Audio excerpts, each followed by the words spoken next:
कांग्रेस तो कहती है राम हुए ही नहीं, ये तो राम पे विश्वास नहीं करते, ये कृष्ण पे विश्वास नहीं करते।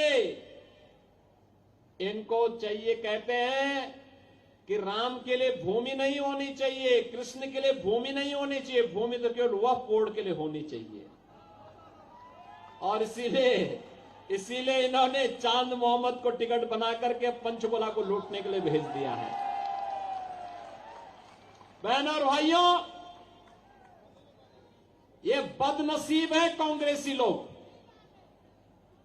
जो अपनी विरासत को ही भूल गए हैं। राम को ही इन्होंने भुला दिया है, कृष्ण को भुला दिया है, तो भगवान राम ने भी और भगवान कृष्ण ने भी इनकी तरफ से मुंह फेर लिया है। कहो जाओ, अपनी दुर्गति को प्राप्त हो जाओ। और इसीलिए आज मैं आपसे कहने के लिए आया हूं कि कांग्रेस को भी, देश ने भी, हरियाणा ने भी और यूपी ने भी 60 वर्ष से अधिक समय तक शासन करने का अवसर दिया था। प्रदेश में भी और केंद्र में भी उन्होंने राम जन्मभूमि की सुध नहीं ली, आपके विकास की सुध नहीं ली, आपके लोक कल्याण की सुध नहीं ली।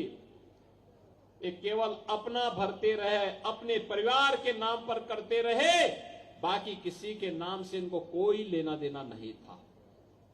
लेकिन बहनों और भाइयों, जैसे ही 2014 में मोदी जी देश के प्रधानमंत्री बने, 17 में मोदी जी के आह्वान पर यूपी के अंदर सरकार बनी, अगले 2 वर्ष के अंदर, मात्र 2 वर्ष के अंदर डबल इंजन की सरकार ने 500 वर्षों की समस्या का समाधान कर दिया और अयोध्या में रामलला का विराजमान हो गया। यह है डबल इंजन सरकार की ताकत। राम तो भारत राष्ट्र के प्रतीक है। भारत के स्वाधीनता संग्राम सेनानियों, भारत ने संसद के जब देश के संविधान को बनाने का काम किया तो संविधान में जो मूल प्रति है, उस मूल प्रति में पुष्पक विमान से भगवान राम का, माता जानकी, लक्ष्मण जी, हनुमान जी के साथ अयोध्या आगमन का चित्र आज भी बना हुआ है। और इसीलिए तो राष्ट्रपिता महात्मा गांधी ने कहा था, भारत के अंदर शासन की, सुशासन की व्यवस्था का आधार कोई बन सकता है तो मात्र राम राज्य हो सकता है, राम राज्य। और उस राम राज्य को जमीनी हकीकत पर लाने का काम कोई कर रहा है तो प्रधानमंत्री मोदी जी कर रहे हैं। मुझे बताइए, देश पे जब संकट आता है, कभी कहीं कोई आपदा आ गई, आपने कहीं किसी आपदा में कांग्रेस के नेताओं को सेवा के कार्यों के साथ जुड़ते हुए देखा है क्या? आपदा मानते किसी एक क्षेत्र विशेष में आती होगी, लेकिन कोरोना महामारी तो पूरी दुनिया के अंदर आई थी, पूरा देश इसकी चपेट में आया था। श्री राहुल गांधी कहीं गए थे क्या?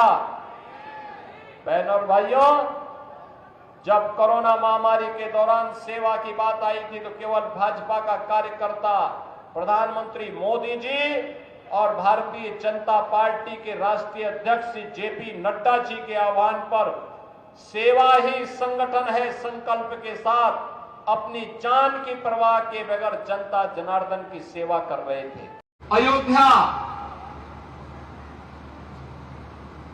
500 वर्षों का इंतजार समाप्त हुआ। 22 जनवरी 2024 को प्रधानमंत्री मोदी जी के कर कमलों से भगवान श्री रामलला का फिर से अयोध्या धाम में विराजमान हो गया है।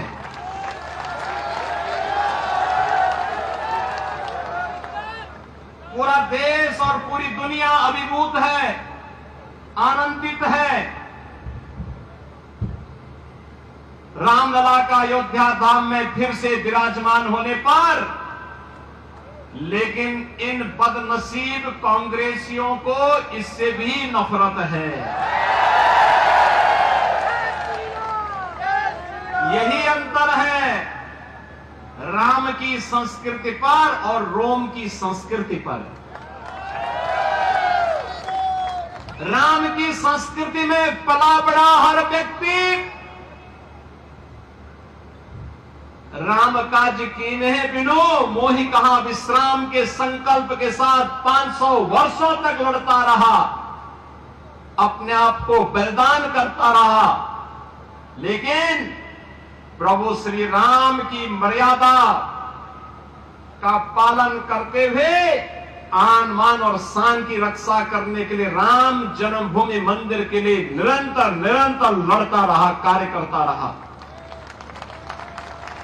और परिणाम हमारे सामने है, परिणाम हमारे सामने है। आज प्रभु राम फिर से विराजमान हो गए हैं अपने पवित्र जन्मभूमि अयोध्या धाम में। बहनों और भाइयों, एक तरफ अयोध्या धाम में प्रभु राम का विराजमान होना, दूसरा रोम की संस्कृति में पले बढ़े वे लोग, वे बदनसीब जो दुर्भाग्य से अपने को एक्सीडेंटल हिंदू कहते हैं, वे कैसे इसको बर्दाश्त कर पाएंगे। वे कहते हैं कि अयोध्या में जब रामलला का मंदिर का उद्घाटन हो रहा था तो वहां पे नाच गाना चल रहा था। अरे जिंदगी भर तो यही तुम्हारा खानदान करता रहा,